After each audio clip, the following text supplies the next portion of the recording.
Fala aí, galera. Beleza? Vamos aí para a nossa aulinha de revisão, né? Sempre é bom dar uma paradinha aí para respirar e dar uma revisada na matéria, tá bom? Vamos falar aí de Estados Unidos, potência econômica, percurso 14, fazer uma revisão em exercícios, tá? Eu vou falando aqui a pergunta e já vou respondendo, tá bom? Então, fica bem bacana aí para você pausar, escutar de novo, se quiser copiar, tá bom? Lembrando que essa aula, por ser gravada, ela te dá essa flexibilidade aí, tá bom? Então, vamos direto ao ponto aí para a questão número 1. Olha aí, pessoal, já começamos aí com o mapinha, né? Estados Unidos da América, tem uma área aí específica em azul, tá? Indique a localização do Manufacturing Belt e por que é chamado de Snow Belt, tá bom? E aí nós vamos corrigir uma coisa na própria pergunta, tá? Então, olha só, Manufacturing Belt, né, seria o cinturão, se a gente fosse traduzir ao pé da letra, né? Cinturão da manufatura, mas a gente costuma chamar de cinturão da produção, tá bom? Cinturão industrial, né? E a gente sabe que pós-revoluções industriais nós não trabalhamos muito mais com manufatura, nem com artesanato, né? Hoje nós usamos máquina no processo produtivo, né? Transformando matérias-primas em outros produtos aí que serão úteis diretamente ou não para a gente, tá? Então, isso aqui é o cinturão industrial dos Estados Unidos, o que não quer dizer que essa seja a única área com aglomerações industriais, certo? Mas é a primeira, tá? É o primeiro lugar dos Estados Unidos, assim como no estado de São Paulo e se espalhou-se ali por região sudeste, né? O início da industrialização brasileira, e hoje ela está espalhada aí por várias áreas do nosso território, inclusive lá na Zona Franca de Manaus, tá bom? No interior da floresta amazônica, tá? Você teve um início de industrialização aí no nordeste dos Estados Unidos, como mostra o mapa, tá? E nós vamos ver adiante que houve, por vários motivos importantes também, uma desconcentração da indústria, gerando novos polos de produção industrial, tá? Lembrando que aí nessa região azul, tá, nós temos aí os dois não, né, mas dois dos grandes e importantíssimos tecnopolos aí dos Estados Unidos, né, o Silicon Valley, né, o Vale do Silício, tá? E você também tem a Electronic Highway, tá bom? Então, temos aí o Manufacturing Belt. E muitas pessoas chamam essa área de Snow Belt, né? Por quê? Cinturão do gelo, cinturão da neve aí, tá bom? É uma região já próxima ao Canadá, certo? E essa região tem uma incidência grande de neve aí no inverno, tá certo? Então, por isso, chamada de Snow Belt. Então, na verdade, não é que o Manufacturing Belt é a mesma coisa que Snow Belt. Ele localiza-se dentro do chamado Snow Belt, porque o Snow Belt, dentro dos Estados Unidos, seria todo o norte do país, tá? É uma região aí mais próxima do Canadá, e como vocês sabem, o Canadá também está mais próximo aí do Polo Norte, e quanto mais afastado da linha do Equador, né, menores serão as temperaturas. Já? Então, fica aí para vocês, primeira localização dos Estados Unidos da América. Ok, pessoal, questão 2, caracterizar a produção agropecuária dos Estados Unidos. Então, a primeira coisa que a gente já lembra, né, que a agropecuária ela é a junção da atividade agrícola com a atividade pecuária. Vamos falar uma de cada vez, tá? Então, a agricultura nos Estados Unidos, tá? Você sabe, você já estudou, que a agricultura ela pode ser dividida em intensiva e extensiva, tá bom? Então, nos Estados Unidos, você tem um predomínio de atividade agrícola intensiva. O que é intensivo, professor? Só relembrando, né? A atividade agrícola intensiva é aquela que utiliza menores espaços, com mais tecnologia, com mais recursos financeiros e, consequentemente, você vai ter aí uma lucratividade maior, lembrando que também você tem uma grande mecanização, tá? E por conta dessa grande mecanização, ou seja, desse maior uso de máquinas, você vai ter um reduzido uso de mão de obra aí nas lavouras, né, nas plantações. Então, a agricultura dos Estados Unidos predominantemente intensiva, tá bom? E quando falamos da pecuária, a pecuária estadunidense, tá, gente? Ela tem intensiva e tem extensiva. Quando a gente fala de pecuária leiteira, por exemplo, tá? Você tem ali pecuária intensiva, gado que é criado em estábulo, dia inteiro ali consumindo ração nutricionalmente balanceada, uma vacinação muito mais correta ali, né, das formas adequadas para evitar contaminações do próprio alimento que ele vai estar produzindo ali, que é o leite e seus derivados, que a gente chama de laticínios, tá certo? Então, você tem pecuária intensiva no que tange a produção de leite, tá? E você tem pecuária extensiva, olha a parte amarela aí do mapa, né? Uma área de grandes espaços, né? com menos tecnologia, tá? E o gado criado solto. Lembrando que os Estados Unidos, gente, é um país gigantesco, então ele tem possibilidade de realização de atividade pecuária extensiva, porque tem um espaço relativamente de sobra aí no seu território, tá bom? Então, tem o mapinha dos cinturões agropecuários aí, a gente vai trabalhar ele mais detalhadamente na frente, tá? Uma fotografia aí mostrando um pouquinho desse patriotismo, né, latente aí do povo estadunidense, tá? A bandeirinha na entrada da fazenda aí, né?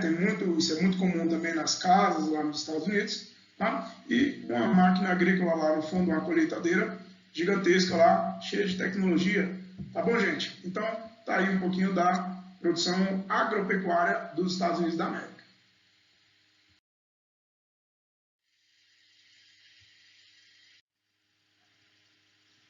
Olha aí, pessoal. Então, questãozinha número 3 aí, ela é muito boa e bem fácil de explicar, tá? Ela pede aqui, ó, explique, a cada 4 dólares da riqueza do mundo, é oriundo do PIB estadunidense. PIB, lembrando, é o conjunto de todas as riquezas produzidas no país ao longo de um ano, né? A gente chama de Produto Interno Bruto. E aí esse desenho mostra 2 containers, né, que mostra o fluxo de mercadorias internacionalmente, né, tá? Então, um container só dos Estados Unidos e outro container do resto do mundo aí, tá certo? Então, essa imagem, ela ilustra bem essa questão, tá? Por quê, professor? Porque, gente, existe o PIB dos países e existe o PIB total do planeta, tá certo? O PIB total do planeta, 25% desse PIB, quem gera é os Estados Unidos da América, tá? Então, 25% é um quarto. Então, 1 em 4. Então, a cada 4 dólares da riqueza do planeta, 1 dólar é produzido pela riqueza aí dos Estados Unidos da América, tá? Então, o PIB dos Estados Unidos ele corresponde a 25% do PIB do planeta. Olha aí, pessoal. Questão bacana também. Explique. Os Estados Unidos da América é o maior importador e o maior exportador mundial ao mesmo tempo. Professor, como é que isso é possível? Calma, são produtos diferentes, né? Ele não é importador e exportador ao mesmo tempo do mesmo produto, não faria sentido, né? Eu vou vender maçãs e vou comprar maçãs de volta. Não faz sentido, não é assim que funciona. Então, ele vende muito algumas coisas e compra muito de outros países outras coisas, tá? E aí tem um gráfico mostrando a balança comercial dos Estados Unidos, né? Dados mensais em bilhões de dólares, tá? Em exportações e importações. Tá bom? Não vamos trabalhar esses números agora, mas fica aí só para ilustrar essa questão de que ele compra muito e ao mesmo tempo ele vende muito. Ele compra alguns produtos e vende para o resto do mundo outros produtos. Tá? Então, o país em volume de negociações que mais compra do mundo, Estados Unidos da América. O país em volume de negociações que mais vende para os outros países, Estados Unidos da América. Então, ao mesmo tempo, ele é o maior importador e o maior exportador mundial. Aí, como já está dito, né? Ao mesmo tempo. Tá joia, gente? Olha aí, gente. Questão número 5. Exemplifique empresas transnacionais dos Estados Unidos da América, né? Estadunidenses. Lembrando aí que muita gente ainda insiste em falar erroneamente, referindo-se a Estados Unidos como americano, né? Gente, americano é tudo referente ao continente americano, tá? Então, Estados Unidos é América também, ok? Mas brasileiro é brasileiro, canadense é canadense, mexicano é mexicano e Estados Unidos é Estados Unidos da América, certo? Então, nós temos aí essa questão a ser distinguida aí. Então, o que é Estados Unidos e o que é América. Então, por isso que a nacionalidade desse país a gente chama de estadunidense. Tá bom? Empresas transnacionais estadunidenses. Gente, temos aí a imagem, né, da Nike, tá? Que é uma das maiores empresas de esporte do planeta, se não a maior, certo? E temos a imagem aí da sede da Nike, né? Lembrando que a Nike, por ser uma empresa transnacional, ela tem a sede nos Estados Unidos e filiais espalhadas pelo mundo. E a Nike, ela entrou num processo aí de terceirização da produção, onde ela está começando aí a praticamente fechar suas fábricas, né, e contrata outras empresas para fazer os seus produtos, né? Por exemplo, aqui no Brasil, tá, você não tem uma fábrica da Nike, você tem uma fábrica que faz produtos da Nike, no caso é a Alpargatas, certo? Uma empresa terceirizada que recebe o comando da Nike para fazer esses produtos. E aí você tem uma distribuição de lucros no final. Obviamente, a maior parcela desse lucro fica para a empresa sede, né, para a Nike lá nos Estados Unidos. Temos a Apple, temos o McDonald's, temos a Coca-Cola, gente, Coca-Cola, né, caramba, todo mundo gosta aí de uma coquinha gelada, gelo de limão, né, algumas empresas automobilísticas, a Ford fez ali umas fusões, né, com a Volvo sueca e agora parece que pertence a uma marca chinesa, tá? A General Motors, GM, Chevrolet, né, Buick, tá? Cadillac, várias marcas aí pertencentes ao grupo General Motors, né? E o caso da Chrysler, né? A Chrysler fez uma joint venture, fez uma fusão, tá, com a Fiat e agora a Fiat abocanhou tudo, a Fiat italiana, tá? Ela passou a ser dona do grupo Chrysler, que tem a Dodge, tem a Jeep, né? Todas essas marcas aí agora pertencem à italiana FCA, Fiat Chrysler Automobili, ou Fiat Chrysler Automóveis, tá certo? Então, alguns exemplos aí de empresas transnacionais e estadunidenses. Ali, pessoal, então, questão 6, explique a importância do Homestead Act para a atual desenvoltura dos Estados Unidos na agricultura e na pecuária. A questão é bem simples também, né? Nós já estudamos na aula anterior aí o Homestead Act, que é o ato da propriedade rural nos Estados Unidos, tá?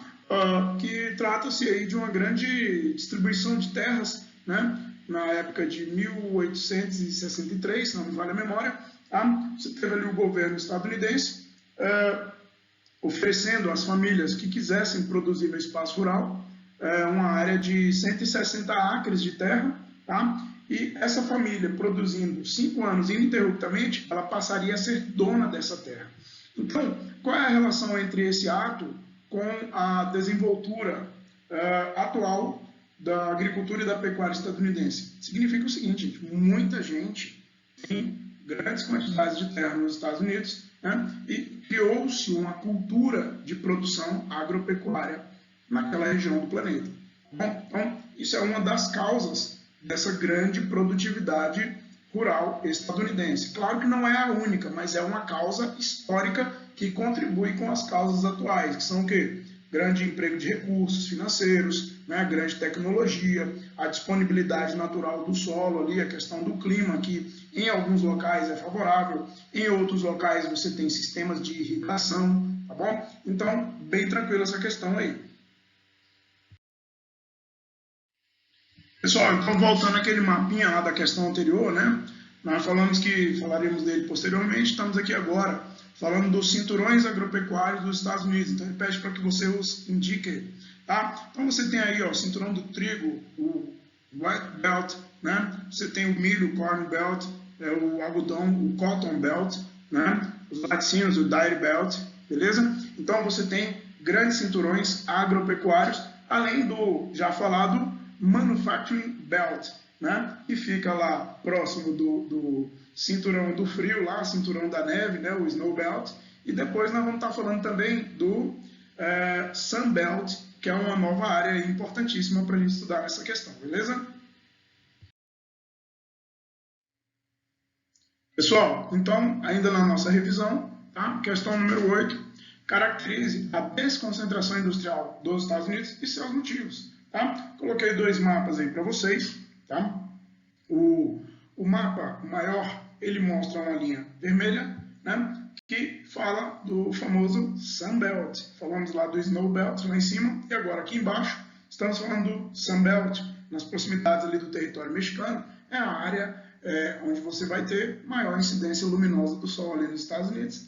Tá? Então, por isso, apelidada de Sunbelt, uma área mais quente, né? Cinturão do Sol, digamos assim. Tá joia? Então, você tem aí essas áreas em marrom, tá? Esse marronzinho aí, onde tem Seattle, Portland, São Francisco, Los Angeles, Houston, né? Você vai ter essa como sendo as regiões novas, intensamente industrializadas.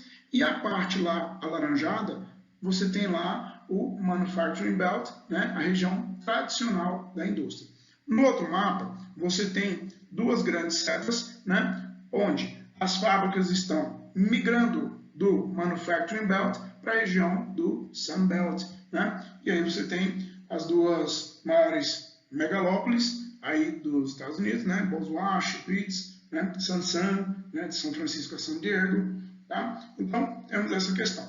Então, essa é a caracterização da desconcentração, de onde ela estava para onde ela foi. Tá bom? E agora vamos falar o seguinte, as causas, né, os motivos. Gente, desconcentração industrial é um assunto que vocês já dominam. Né? A gente fala aí dos fatores locacionais da indústria. Tá? Estudamos isso aí no 7º ano, estamos já no iníciozinho do 8º ano e vamos revisar agora. Né? A mão de obra mais barata, os impostos mais baratos, isenções e reduções de impostos, né, que são chamados de incentivos governamentais fiscais, tá certo? Você tem mão de obra mais barata, tá? Olha aí a proximidade do México, você tem muitos migrantes, né, que estão vindo aí de outros países, né, para morar nessa região dos Estados Unidos, tá? Então, perto da fronteira ali, né, você tem uma mão de obra mais barata. Tá certo? Mercado consumidor, você tem ali uma área para exportação e também para vender. Então, todos esses fatores em conjunto, eles vão reduzir os custos de produção e aumentar a lucratividade da atividade industrial. Beleza? Então, caracterizada aí a desconcentração industrial dos Estados Unidos e seus reais motivos. Tá joia? Olha aí, pessoal, questãozinha que foi o dever de casa, né? Da última aula, tá? A questão 9 aí, que é o nosso último slide aí, a última questão, tá bom? Ela pede para você explicar o que são as indústrias maquiadoras ou maquiladoras, né? E sua localização e sua importância estratégica para a economia dos Estados Unidos da América. Você está vendo aí a bandeira do México desfocada, né? E ao fundo, mulheres trabalhando aí, né? Parece que é uma fábrica de calça jeans, né? Alguma coisa nesse sentido. Tá, gente? As indústrias maquiladoras, elas recebem esse nome porque são indústrias de trabalhos mais superficiais, digamos assim. Né? Você não vai ter o desenvolvimento do produto, aí você vai ter a montagem do produto. Olha aí, as pessoas já recebem o tecido pronto, a linha pronta e vão fazer a costura final aí. Né? Você pega as peças que vêm de vários lugares do planeta e monta um aparelho da Apple, né? Você vai só montar uma parte ali de trabalho mais repetitivo, mais cansativo, né? Então, você tem na localização aí da fronteira dos Estados Unidos com o México, né? Vale a pena, financeiramente falando, você deslocar uma empresa dos Estados Unidos para o território mexicano para aproveitar mais intensamente ainda essa mão de obra barata, porque é abundante. Você tem nessa localidade mexicana aí uma legislação ambiental e trabalhista bem menos rígida do que dentro do território dos Estados Unidos. Tá? Então, as indústrias maquiladoras elas são importantes aí para a economia estadunidense, porque empresas dos Estados Unidos que levam lucro para dentro dos Estados Unidos se aproveitam da mão de obra e de legislações de outros países, no caso aí o México principalmente, tá joia? E uma característica dessas empresas maquiladoras é que, como são trabalhos muito cansativos, muito repetitivos, né, na medida em que o rendimento de uma dessas pessoas aí que trabalha, geralmente mulheres, tá, quando o rendimento vai caindo, essas pessoas são rapidamente substituídas, né? E isso é relembrado frequentemente ali pelos patrões, né? E se o teu rendimento está caindo, olha, tem muita gente do lado de fora da fábrica querendo ocupar o teu espaço. Então, é um trabalho muito complicado de ser realizado, tá bom? Trabalhar numa fábrica dessas, tá? Mas elas são aí uma fonte de riqueza, uma fonte de geração de empregos. Por piores que sejam esses empregos, né? Essas pessoas estão trabalhando aí, tá bom? Eu acredito que o ideal seria que elas trabalhassem em condições melhores de remuneração, né? Condições melhores de ambiente e tudo que está envolvido aí no dia a dia dessas pessoas, tá joia? Então, falou de indústrias maquiladoras, você já lembra aí da fronteira dos Estados Unidos com o México, tá? Empresas de montagem de produtos fazendo tarefas mais simples, né? E bastante cansativas aí, gerando grande lucratividade para a economia do país, certo? Então, essa foi a nossa atividade de revisão, tá? E eu tenho a agradecer bastante você ter assistido, tá joia? Professor, fiquei com dúvida em uma questão ou outra, o vídeo é gravado, volta lá, assiste 2, 3 vezes, copia no caderno, tá bom? Não conseguiu? A gente bate aquele papo na aula ao vivo, né? E também tem o Google Sala de Aula para você tirar qualquer dúvida, tá bom? E aos pouquinhos a gente vai vencendo esse período aí, né? Um período difícil, um período chato, mas se Deus quiser a gente vai tirar um bom aprendizado disso, tá? E vamos voltar melhores e mais fortes aí. Brevemente a gente vai estar junto aí na escola. Valeu, galera. Grande abraço, fiquem com Deus, um beijão, tchau.